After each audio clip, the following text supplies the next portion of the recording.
Crisis on the Farm, the Untold Story. Paraquat, the Black Farmers Crisis.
Well, guys, I guess we're gonna show that after we take the break when you introduce Mrs. Attorney LaRuby.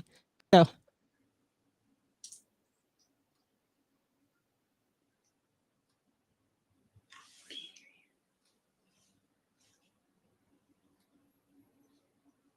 Good evening, good evening, good evening. Welcome to the 2020 Farmers Crisis on the Farm, the Untold Story, speaking the truth about why Black farmers might be dying at a greater rate than others.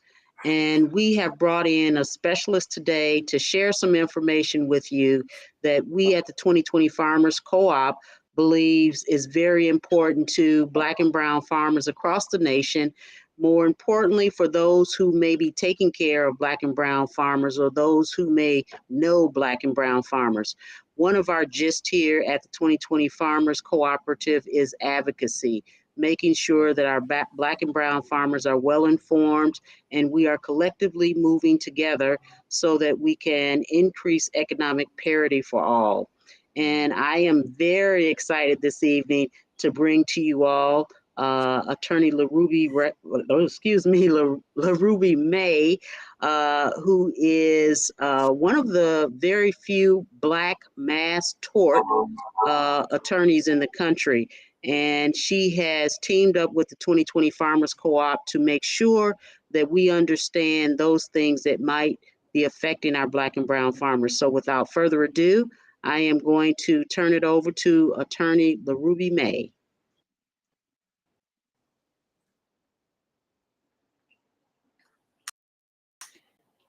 So good evening, and thank you, Ms. Sharon, for the opportunity and the invitation that you provided for me to come with in 2020 cooperative.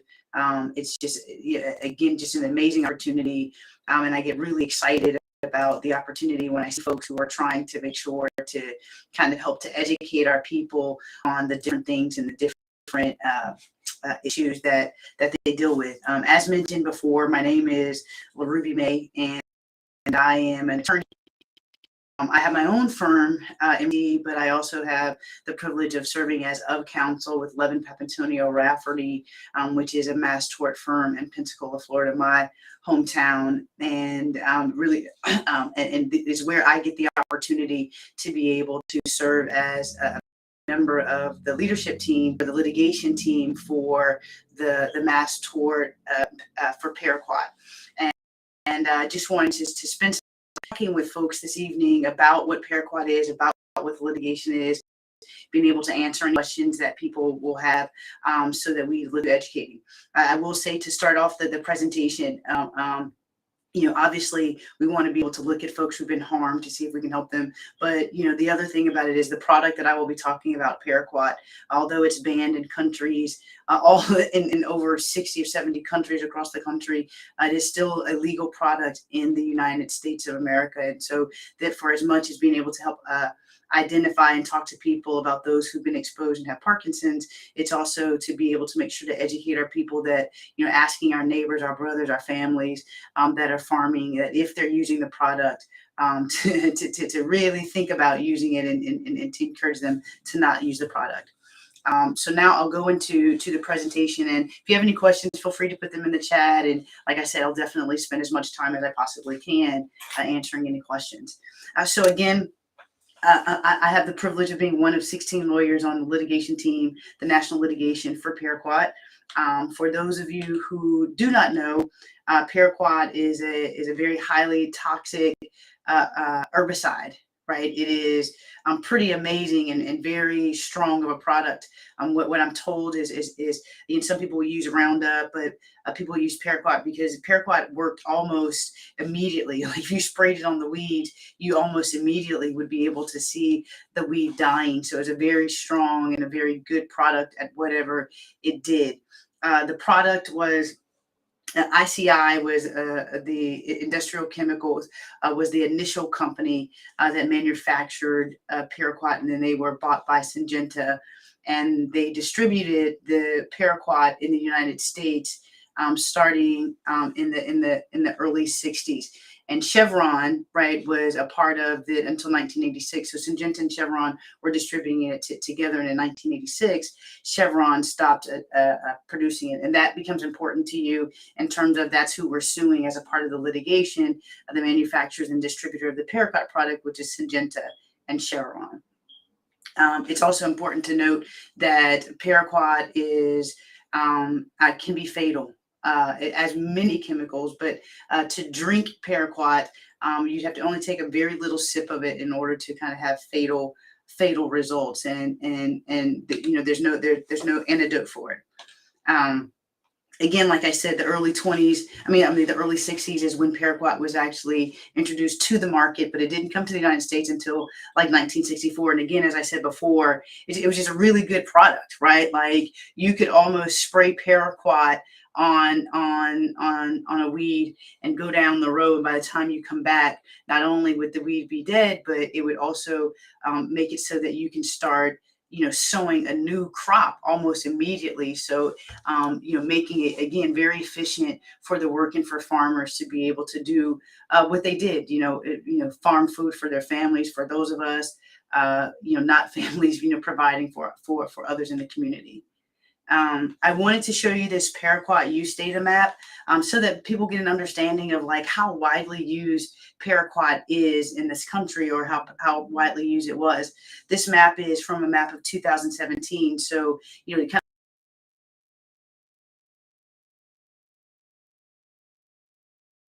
of usage, but you see usage in California, you see Florida, definitely see it kind of in the Midwest. And so that's to make sure people, wherever you are in the country, that there's a very good likelihood that especially in any farming communities near you, that Paraquat was an herbicide that was being used. Paraquat, it really is commonly sold under gramoxone. When you're talking to people and your family and your neighbors about whether or not they use Paraquat, some will know the name Paraquat, some will know gramoxone, Firestone, Cyclone. So there's lots of different iterations or versions of the product, different names that they tried, but ultimately it's the same chemical that's in any of these products.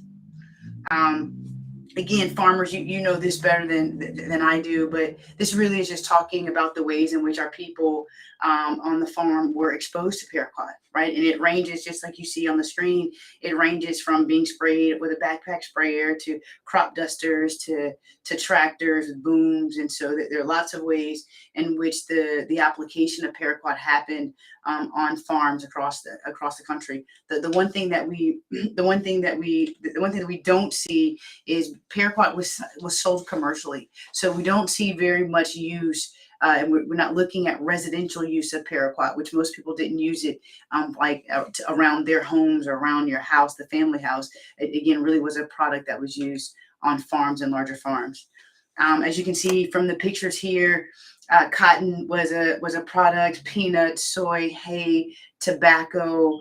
I mean, there were just so many products that paraquat was used on because, again, it was it was really good, right? Like, it was expensive, but the cost benefit of being able to use it in no-till farming and be able to turn over your land really was some of the benefit of using paraquat. Even once Roundup was introduced, there's still folks who understood a greater value for the use of paraquat. So the reason, kind of, as we mentioned, about talking about paraquat is because what the science tells us is that exposure to paraquat, and we'll talk a little bit about it later about what exposure means and how exposure is, but that minimal exposure to the chemical paraquat causes what it does. It gets into our blood, it gets into our bloodstream, and there's a whole lot of science around how it actually gets into the brain. But we believe that the facts and the science show us that it does indeed get into the brain, and what it does is it causes Parkinson's disease. And to talk a little bit about Parkinson's disease, really wanted to kind of help people understand some of the symptoms of the disease. And many times people will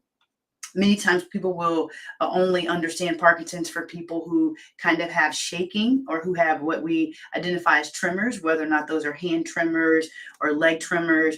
But there are also other symptoms of Parkinson's. An early symptom of Parkinson's that many people don't associate with it is the loss of smell. And so when we talk to Parkinson's patients and that relates to this litigation and others, they lost the sense of smell, but they didn't associate that with Parkinson's disease until later when they had Parkinson's and they were told, hey, that's one of the symptoms. And we see partial face paralysis becomes a symptom of Parkinson's disease, the stooping of the posture, dry eyes, right? And some of that is really related to the medication that people are prescribed. The gait, like walking or shuffling, your feet, those are all symptoms of Parkinson's disease. For those of you who don't know that Parkinson's is a horrible disease. It's very unfortunate that folks, farmers, especially Black farmers and folks who are just trying to take care of their family, take care of the community, were subjected to a product or a chemical that caused them to have a disease that's incurable, and it's also progressive. Many folks begin to really actualize the symptoms of Parkinson's once they're like maybe in stage 1 or stage 2. Stage 2 of the disease. We see lots of changes. Like some people, as they progress through the stages of Parkinson's, if they were working, if they were mobile, it starts to create issues for them and being able to kind of do and deal with some of the everyday things that we take for granted, being able to button up your shirt or put your shirt on and things of that nature. And the thing about Parkinson's as well is Parkinson is not a disease or an illness that shortens your life. It just progressively gets worse over the course of your lifetime. And it again continues to kind of progress until death. And what this means a lot of times in our community is not only for the person who may have to stop working or whatever the issues, but this also then begins to require family members to be able to take care of them. So when we look at folks who've been exposed to paraquat on the farm, as an applicator, a mixer, or loader, And then we know that that person has been diagnosed with Parkinson's disease. We also like have conversations with folks who have some of the symptoms of Parkinson's disease, but haven't been diagnosed. Again, I recognize and there is an understanding around the disparity, the healthcare disparity between Black and Brown folks, and it becomes even wider gaps many times in our farming communities. And so some of our brothers and sisters, they just haven't been to a neurologist, right? Like for whatever reason. And so they may not have been diagnosed, but they still may have symptoms. And, some of them actually may be getting the same medicine prescribed from, a primary care doctor and not for a neurologist. But when we begin to look at the litigation, we kind of looking at for people that are in a couple of different categories as it relates to your exposure. And that is either you're an applicator, a mixer or loader, or you actually worked with someone who was an applicator, mixer, or loader. So, were you the one to take the concentrate, put it together, mix it, put it in a mixing container and pour it in? Were you the sprayer? Or, maybe you weren't the person that sprayed, maybe you weren't the person driving the tractor, but you're the one that helped to load it. And so it kind of gives you some of that exposure. There are people who are exposed to it that are not kind of direct applicators, or people who didn't directly work with the chemical.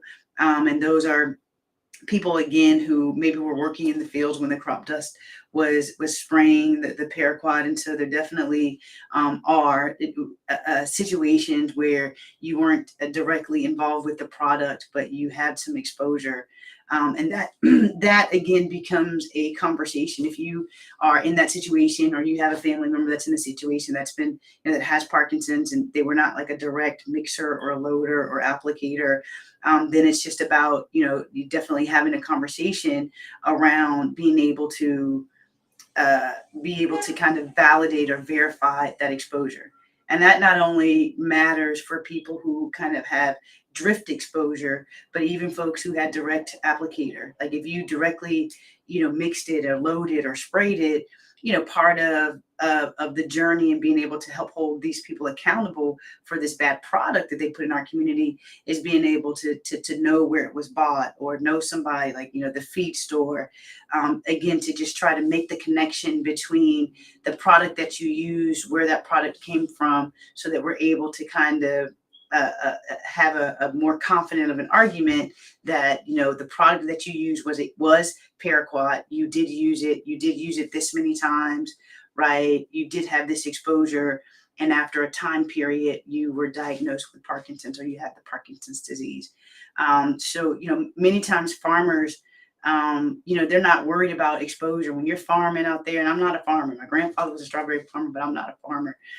But when you're farming, you're kind of worried about doing the job, worried about the crop. You're not necessarily worried about whether or not you're being exposed. I mean, Paraquat was expensive, so people were very conscious not to waste it or not to spill it.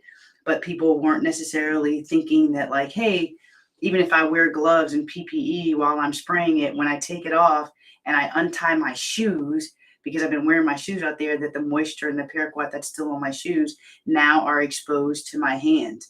And if farmers are like my daddy, in terms of being a construction worker, you always have cuticles and like scratches or something. That's just the nature of the work. And so that then is allowing for the paraquat to get immediately into your bloodstream.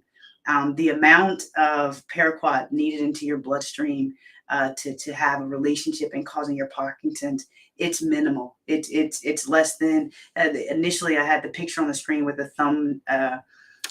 thumb guard for when you're sewing, and even less than that, less than a quarter of the product is enough to have the causation.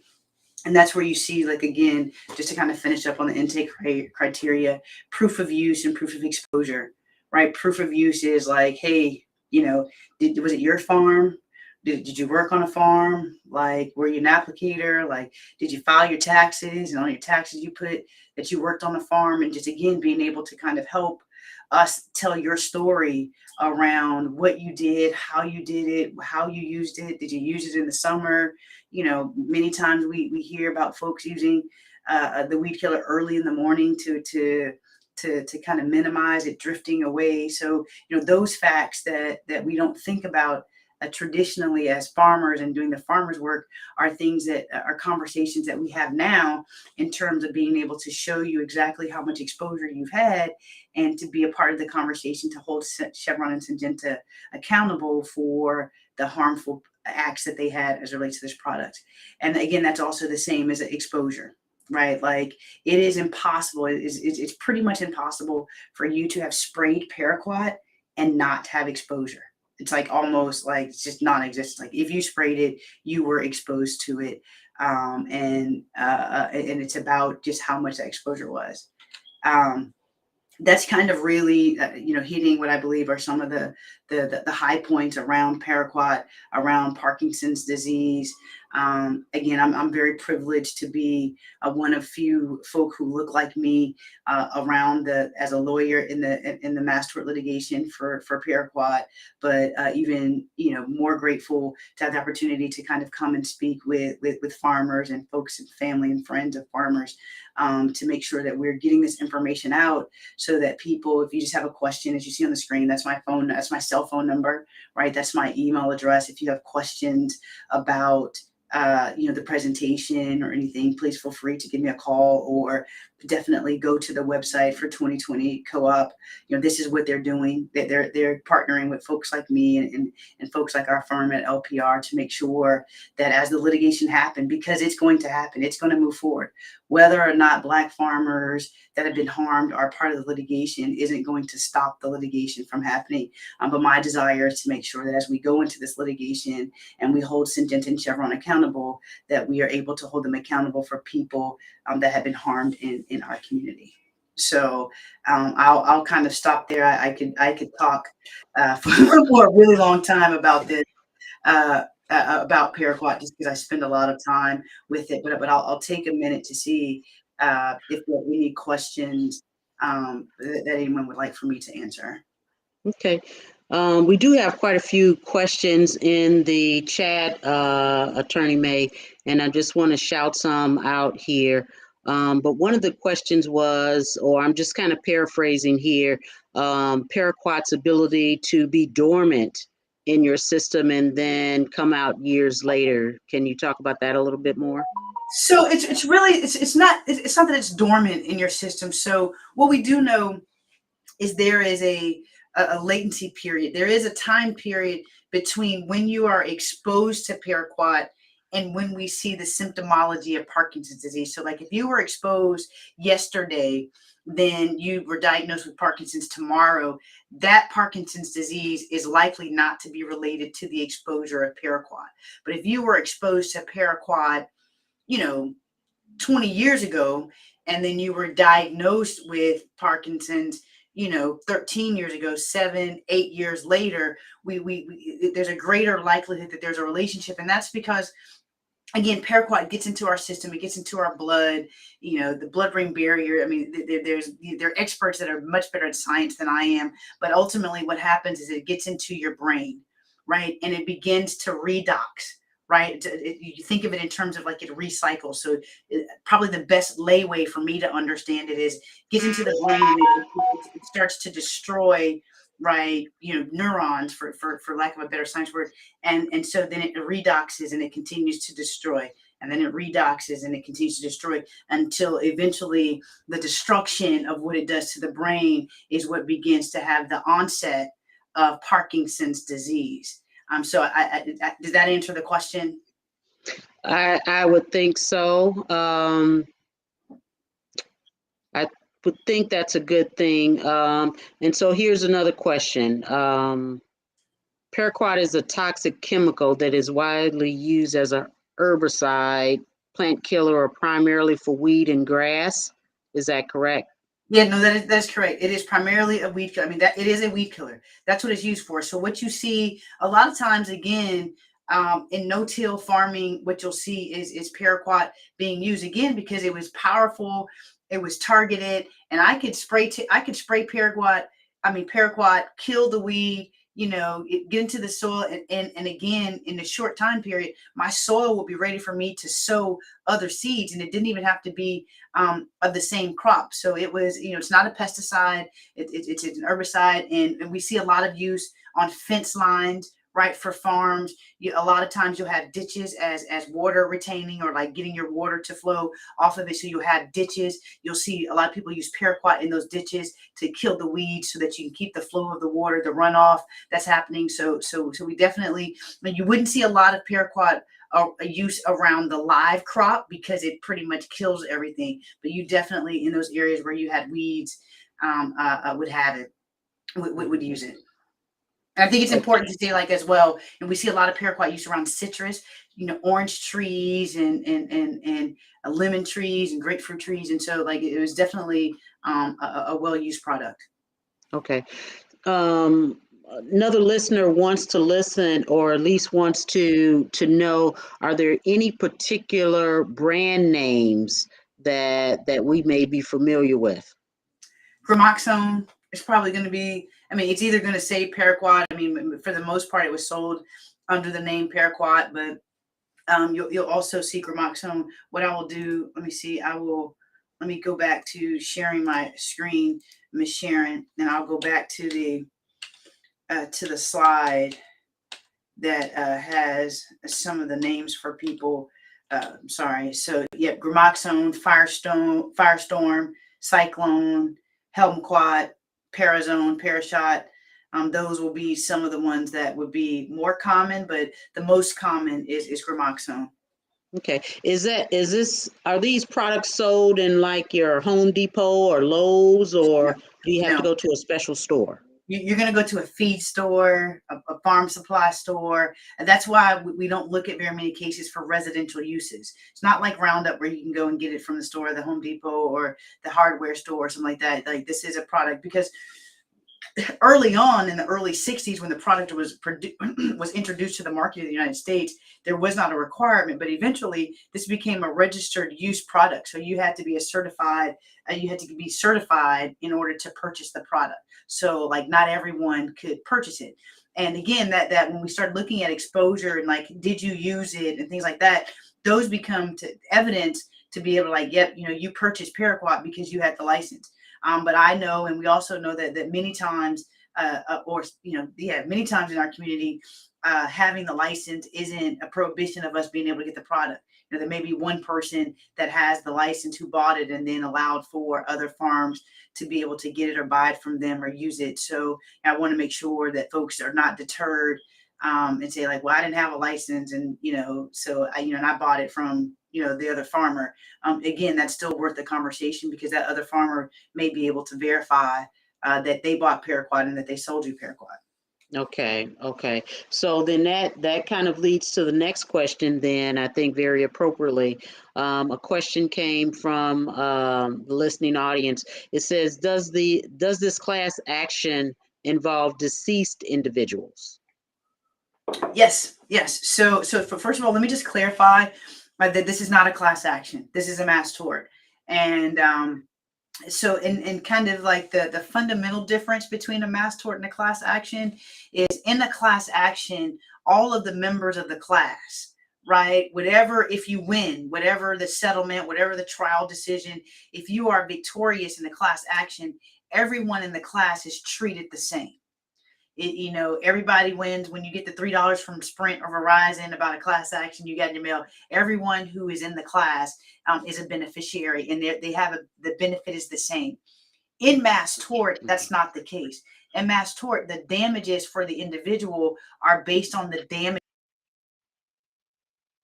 to Paraquat. And at 55, and by the time I was 59, I could no longer work. Whereas there's someone else who was exposed to it at 55, and they were able to work until they were 65 or 70. So their damages, their lost wages are different depending on each individual. So that's the first thing about clarifying the difference between a class action and a mass tort. The other part is, yes, like, if there is evidence and we're able to look at saying, my mother, my grandmother, my grandfather, they're deceased. When they died, we can still access their medical records. They were diagnosed with Parkinson's disease, and grandma, granddaddy worked on this farm, and that farm is still there, or we can talk to somebody who was at that farm and they can verify that grandma or granddaddy or cousin, whoever, used Paraquat. I mean, we still go through the same conversation as it relates to being able to prove that the product that they used was Paraquat, and then trying to get as much information about how often they used it. But we definitely represent we represent estates, right, that are for individuals who have already transitioned. Okay, okay. All right. That's just extremely good information. And I encourage everybody out there in the listening audience to follow us on our social media links. They're up in the chat, as well as if you or someone you know might be affected with Paraquat, please call the number that you see scrolling down at the bottom of the screen. That number is 850-436-6283. And you can receive more information and counseling about what the next steps may be. And so it's our goal at the 2020 Farmers Cooperative to bring information that directly has an impact on Black folk across the country. And I think, as Attorney LaRuby May mentioned, that things of this nature are not often brought to Black people for participation. And we know disproportionately that Black and brown individuals who have been farmers are not getting the information as their counterparts. Am I correct in saying that, Attorney May? No, absolutely. I mean, and it's a direct correlation, right? Like, I get the privilege of fighting two fights, right? I get the privilege of fighting the fight of getting more Black lawyers at the table to litigate the cases, and then the fight to make sure that we're having more Black and brown plaintiffs that we're representing. And so when you don't have a lot of Black and brown lawyers at the table thinking and asking about where are the Black and brown plaintiffs, you start at a disadvantage. And so now to be able to have folk that are saying, you know what, like, we're going to be intentional. And I appreciate the support. I mean, that's one of the things that Levin Papantonio has allowed me to do as a part of my work there on Paraquat is we're going to go, again, that's why we're so grateful for the 2020 Cooperative. We're going to continue to go, I'm going to continue to go into Black and brown farming communities, educate our people about using the product, educate Black and brown farmers about the ill effects that this product has had on our community, and utilize farmers. But utilize the cooperative to kind of interact with farmers, because I'm clear. There is no reason on this side of heaven why farmers should trust lawyers, right? Especially Black farmers. We've been, Black farmers have been screwed pretty tremendously by the legal system and by the legislative system and by, some administrations. But which is why we appreciate the cooperative and others that we're trying to educate, to be able to go and educate the intimate kind of circle and the brother and sisterhood that you have in the farming community. I want to say there's a question: are the products used in crop dusting practices? Absolutely. Any way that you can spray a chemical, an herbicide or a pesticide, literally crop dusters, tractors, backpack sprayer, like, regardless of how it is that you are able to apply a chemical, those are ways in which a paraquat was used on farms.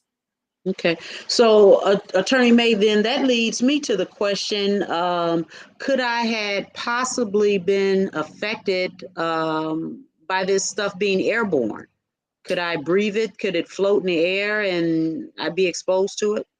So you could be, right? I mean, and so there's some, again, without getting like too technical into the science of it, the way, depending on like how it was sprayed and when you inhaled it, the droplet size of paraquat are ones that through inhalation becomes difficult for us to kind of look from the signs at you being impacted through inhalation, right? But it's more significant in terms of dermal exposure, getting on your skin, and then getting on intact skin, meaning your skin with no scratches, no cuticles, no nothing. And then the more, no mosquito bite that you didn't scratch, right, until you kind of scratch a little bit of the skin up. So you could have been exposed to it because you know, you lived across the street from a farm and that farm used crop dusting and they sprayed Paraquat. So you absolutely could have. Now, where the challenge with that becomes, how do you know that they were spraying Paraquat? You know, is that farmer still alive? Are you able to go there and talk to them and say, hey, can you sign an affidavit that says, you know, in 1985, during the time period of 1985, you sprayed Paraquat, you sprayed it about this many times, because we got to be able to associate and again see how much your exposure was and be able to verify that exposure. So the closer you are to actually being the person to spray it and buy it and be able to verify your use and purchase and exposure of it, the stronger your case is. The further away you are from that, then the more difficult it is to be able to say that there's a causal relationship between your exposure and the actions of Syngenta and Chevron. Okay, okay. All right. So again, if you believe that you or any of your loved ones, your neighbors have been affected by this toxic chemical paraquat, it would behoove you to take the next step and give us a call at 850-436-6283.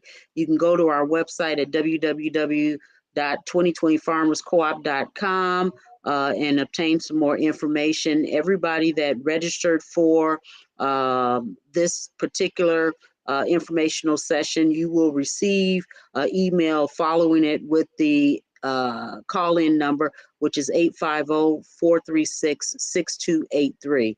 So even if you are not affected, if you know someone in a farming community, especially Black and brown individuals, share the information that you are obtaining tonight and give them this call-in number, because at least they can call if they think they may have been affected. They may be able to get some assistance in at least being diagnosed or being able to pinpoint what some of the things we just take for granted because we might not have insurance or we're afraid to go to the doctor. So we want to make sure Black and brown people are just not out there thinking that they're growing old and this is part of the growing old process. We don't want any benefit left on the table, so to speak.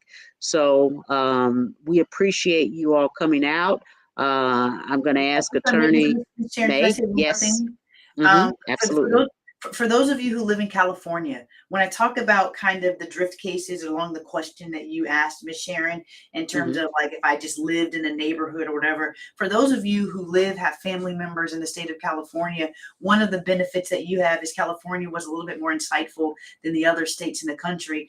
And they have essentially a database use of Paraquat. So if you bought Paraquat if you bought Paraquat in the state of California, they knew where you were, they knew where you lived, they knew where your farms were, and there's a database of that. So if you kind of grew up across the street in the state of California, and you don't remember who owned the farm, but you think it was Paraquat and you were exposed, you're able to go through this database and look and see and say, like, you know what, sure enough, Farmer John, who lived across the street from where I lived, he purchased and bought Paraquat and he used it. So that begins to be able to help strengthen your case in terms of the exposure. What you were exposed to was Paraquat, whereas that system is not one that we have in any other states. And so I just mentioned that that folks have stronger cases in those drift categories in the state of California. Okay. Are there any other states that keep those type of records or documents? No, ma'am. No, ma'am. California is the only state that that we're able to have that type of data. Okay, okay. All right. So I'm looking at the chat to see if we have any additional questions here. I want individuals to know that we are listening to this at On the Wake Up Radio. And that's onthewakeupradio.com. And we want to thank our producer for this show, Cindy Ashby, and Supplysly75. So I want you to sign up to On the Wake Up Tube or otwtube.com. And you can tune in and hear a rebroadcast or share it with individuals, you can go to the www.2020farmerscooperative.com. We'll have a replay link there that you can share among your individuals. Most importantly, the next step is something that you can share with anybody on your social media. So if you think you've been affected by this chemical called Paraquat, please give us a call at 850-436-6283 and obtain some counseling, some information that you just might find valuable. So I can't stress sharing the information that you've obtained tonight with other individuals that may be in your circle of friends. I'm from the Midwest, Indiana, and I know in my particular area we have a lot of individuals that grew up down south with grandmama and Uncle Jojo and everybody, and we migrated up here to the north. And every summer it was taking a trip down south, running through those cornfields and the cotton fields and hanging tobacco and all this kind of stuff. So there may be a good possibility. So if Uncle Jojo, Auntie May and all of them, if you think they've been exposed, you're on the social media and most likely they aren't. That's why we're doing this, to make sure that we can take care of the elders in the Black community and provide them with the assistance and the things that they need to get started. So I want to thank everyone. I want to thank our host, Cindy Ashby. I want to thank On the Wake Up Radio for this broadcast and all the listeners out there, and just really encourage you to reach out and take the next step. Attorney May, I want to thank you exceptionally. We have another session coming up in October. We want to make sure that everybody is aware, and we're getting the information out so that individuals can take the next step. So if I don't see any more questions, I saw a great job all there. We are going to. One more thing? I apologize. Sure. Go ahead, Attorney May. These businesses like Syngenta and Chevron, they make business decisions. And their business decision is to put products into our community and to understand what the ROI, what's the rate of interest, like what's the return on their investment.